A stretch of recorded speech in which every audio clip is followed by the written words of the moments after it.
सो hey guys, स्वागत है आप सभी का एक बार फिर से एक न्यू हेल्प ब्लैक्स पर। दोस्तों, ये जो वीडियो है मैंने पहले डाली थी, बट यहाँ पर कुछ पॉइंट्स जो है बताने के लिए रह गए थे, बहुत ज़्यादा इंपॉर्टेंट थे। सो इस वीडियो को मैं दोबारा से अपलोड कर रहा हूँ। सो प्लीज़ इसको देखना। वीडियो को थोड़ी सी लंबी हो सकती है, बट सारी इन्फॉर्मेशन यहाँ पर आपको मिल जाएगी। ठीक है। तो वीडियो ये है कि मान लीजिए आपने किसी सब्जेक्ट में एग्ज़ाम दिया और आप उसमें पास हो गए, बट आपको लग रहा है कि उस एग्ज़ाम में आपके मार्क्स जो है ज़्यादा आ सकते थे। तो आप जो है उसका एग्ज़ाम दोबारा दे सकते हैं या फिर नहीं। तो यहाँ पर देखिए, मैं 2 चीज़ें आपको बताऊँगा, दोनों में से आप कुछ भी कर सकते हैं। पहला जो तरीका है वो है यहाँ पर रीएवल्यूशन फॉर्म का, कि आप रीएवल्यूशन फॉर्म भर भर सकते हैं इसके लिए। लेकिन वो आप तभी भरेंगे जब जो है आपको फुल्ली कॉन्फिडेंस हो अपने ऊपर कि आपके जो मार्क्स हैं जितने आए हैं उससे ज़्यादा आने चाहिए थे। ठीक है? बिकॉज़ इसमें पैसे लगते हैं, और अगर आपने रीएवल्यूशन फॉर्म भरा और आपके मार्क्स नहीं बढ़े तो आपके वेस्ट हो जाएँगे पैसे। एंड दूसरी बात ये है कि रीएवल्यूशन जो फॉर्म है इसमें सिर्फ़ आपके जो मार्क्स हैं उसको काउंट करा जाता है कि आपके कोई जो मार्क्स हैं वो ऐड होने के लिए रह तो नहीं गए हैं। तो आपको मतलब ये पता होना चाहिए कि इसमें सिर्फ़ इतना ही होता है, आपके जो मार्क्स हैं उसको दोबारा से ऐड करा जाता है और देखा जाता है कि वो कोई मार्क्स जो है वो ऐड करने के लिए रह तो नहीं गए हैं। तो ये चीज़ होती है इसके अंदर। और रीवैल्यूएशन फॉर्म से जो रिलेटेड एक वीडियो मैंने डिटेल में बना रखी है, आप उसको देख सकते हैं। सेकंड जो पॉइंट है हमारा वो है इम्प्रूवमेंट एग्ज़ाम फॉर्म का। ये बहुत मेन है, जिससे कि आप जो है अपना इम्प्रूवमेंट एग्ज़ाम जो है दे सकते हैं। जिस एग्ज़ाम में आप जो है पास हो चुके हैं उसमें, ठीक है, आप इम्प्रूवमेंट एग्ज़ाम दे सकते हैं। तो उसके बारे में डिटेल में बताऊँगा। उसको आपको डिटेल में देखना ज़रूरी है, बिकॉज़ उसमें बहुत सारे रूल्स एंड रेगुलेशन हैं, तो उसको जानना ज़रूरी है। इम्प्रूवमेंट एग्ज़ाम फॉर्म भरने से पहले पूरा प्रोसीजर जो है उसके अंदर मैं आपको बताने वाला हूँ। तो चलिए शुरू करते हैं। तो ये है हमारा एग्ज़ाम फॉर्म इम्प्रूवमेंट का। इसको कैसे भरा जाता है ये सारी चीज़ें जो मैं आपको अभी बताने वाला हूँ, बट उससे पहले रूल्स एंड रेगुलेशन जो है इसके हम देख लेते हैं, और इस एग्ज़ाम फॉर्म को कहाँ भेजना है ये सब चीज़ें मैं आपको बताऊँगा।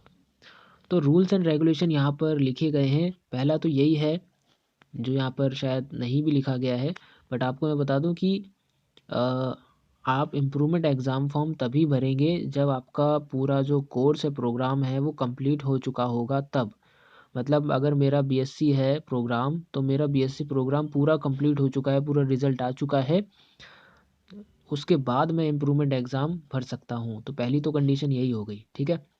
अब यहाँ पर जो 1 नंबर पे लिखा हुआ है वो ये लिखा है कि ये जो है सिर्फ़ बैचलर और मास्टर डिग्री प्रोग्राम के स्टूडेंट के लिए ही है। अगर आप बैचलर या मास्टर डिग्री प्रोग्राम के स्टूडेंट हैं तभी आप इस इम्प्रूवमेंट फॉर्म को भर सकते हैं।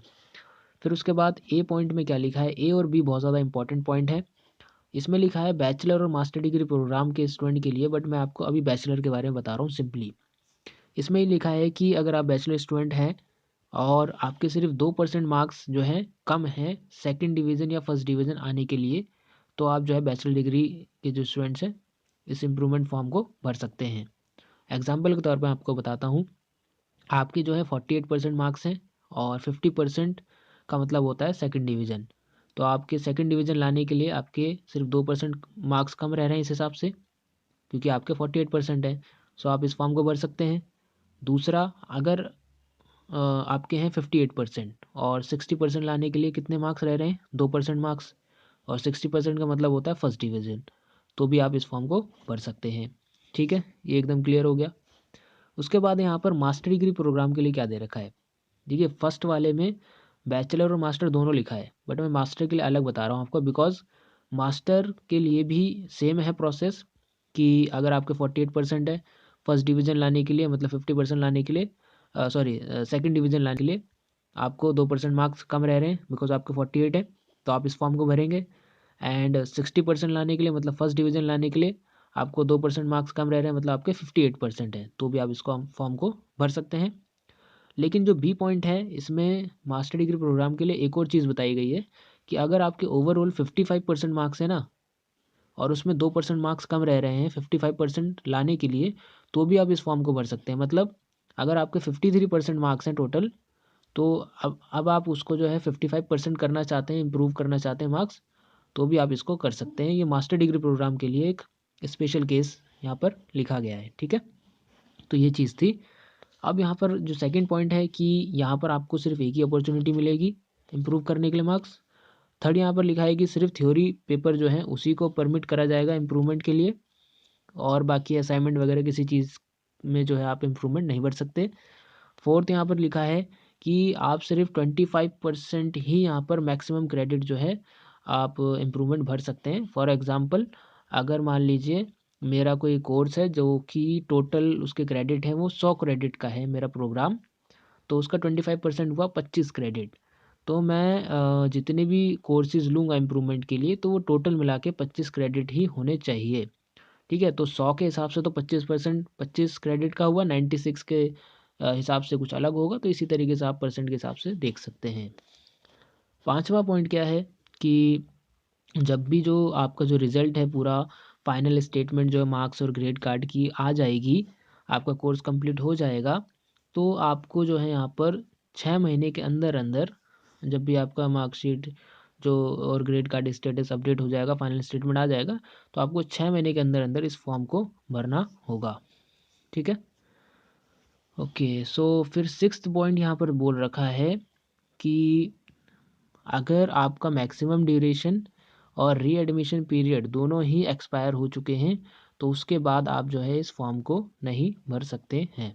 ठीक है, फिर सेवन्थ पॉइंट यहाँ पर बोला है कि अगर आप इम्प्रूवमेंट एग्ज़ाम में अपीयर हो रहे हैं और आप अब ये देखा जाएगा कि मान लीजिए आपने जो भी एग्ज़ाम भरा था उसमें आपके पहले जो हैं 48 मार्क्स थे टोटल, मान लीजिए 50 में से, और आपने इम्प्रूवमेंट उसके लिए भरा और आपके 50 आउट ऑफ 50 आ गए, तो जिसमें ज़्यादा मार्क्स आपके आएंगे, ठीक है, तो उसी उसी मार्क्स को यहाँ पर कंसीडर करा जाएगा। ठीक है, तो उसी को फिर वहाँ पर फाइनल जो मार्कशीट आपकी होगी उसमें ऐड कर दिया जाएगा। ठीक है, आठवां जो है यहाँ पर इसमें ये बोला है कि मान लीजिए जैसे कि मेरा जून 2020 में पूरा जो प्रोग्राम है वो कंप्लीट हो गया, बट मैंने इम्प्रूवमेंट भर दिया। अब इम्प्रूवमेंट का जो एग्ज़ाम होगा वो सेशन में ही होगा ना, तो मान लीजिए मैंने दिसंबर सेशन का भर दिया, तो जो मेरी जो मार्कशीट में है वो ईयर ऑफ कंप्लीशन जो है दिसंबर 2020 का ही दिखाएगा, जून 2020 का नहीं दिखाएगा। तो 8th पॉइंट का मतलब ये है। 9th पॉइंट में क्या है कि अगर इग्नू ने किसी सब्जेक्ट को मतलब किसी कोर्स को बंद ही कर दिया है और आप उसका इम्प्रूवमेंट देना चाहते हैं तो आप उसको नहीं दे सकते हैं। मतलब कि जब आपने 3 साल का कोर्स करा तब वो कोर्स जो था वो इग्नू ने जो है जारी रखा था, बट 3 साल बाद जो है वो एक तरीके से कोई भी इग्नू की तरफ से कोई ऐलान आएगा कि इस कोर्स को हम बंद कर रहे हैं, तो आप फिर उसमें जो इम्प्रूवमेंट नहीं भर सकते हैं। ठीक है, फिर यहाँ पर 10वां और 11वां पॉइंट, तो 10वां और 11वां पॉइंट के लिए यहाँ पर आपको पूरा फॉर्म जानना ज़रूरी है। तो पहले मैं बता दूँ ये सबमिशन जो है यहाँ पर इस फॉर्म को आप सबमिट कब कर सकते हैं। अगर आपको जून टर्म एंड एग्ज़ाम देना है तो 1 से 30 अप्रैल के बीच में, और टर्म एंड एग्ज़ाम देना है दिसंबर का तो 1 से 31 के बीच में आप जो है इसको भर सकते हैं। तो आपको यहाँ पर सारी तो नॉर्मली चीज़ें हैं, बट यहाँ पर मैं आपको बता देता हूँ 8th पॉइंट कि इसके जो पैसे हैं वो कितने लगेंगे। 750 रुपये पर कोर्स लगेगा, और 2000 रुपये सार्क कंट्रीज़ के स्टूडेंट और $60 जो है नॉन सार्क कंट्रीज़ के स्टूडेंट्स उनके लिए ये लगेगा। नंबर ऑफ़ कोर्सेज़ आपको लिखने हैं, कितना आप नंबर ऑफ़ कोर्सेज़ में जो है आप इम्प्रूवमेंट भर रहे हैं, total amount, draft number, demand draft, because आपको डिमांड ड्राफ्ट बनाना पड़ेगा, बिकॉज ये जो है आपका ऑफलाइन फॉर्म है। ठीक है, इस वजह से डिमांड ड्राफ्ट बनवाना पड़ेगा। डेट एंड इशूइंग बैंक, और 9th है यहाँ पर कि term and examination which year, तो आप कौन से ईयर में यहाँ पर जो है किस सेशन में आप जो है एग्ज़ाम देना चाहते हैं इम्प्रूवमेंट का, जून या दिसंबर में, और ईयर भी लिखना है। एग्जामिनेशन सेंटर का कोड लिखना है जहाँ पर आप एग्ज़ाम जो है देना चाहते हैं उसका कोड, सिटी टाउन वगैरह, एंड अंडरटेकिंग। ये सब इस फॉर्म को भरने के बाद आप जो है इस जिस भी एनवेलप में डालेंगे उसके ऊपर आपको ये लिखना होगा application form for improvement in division और क्लास।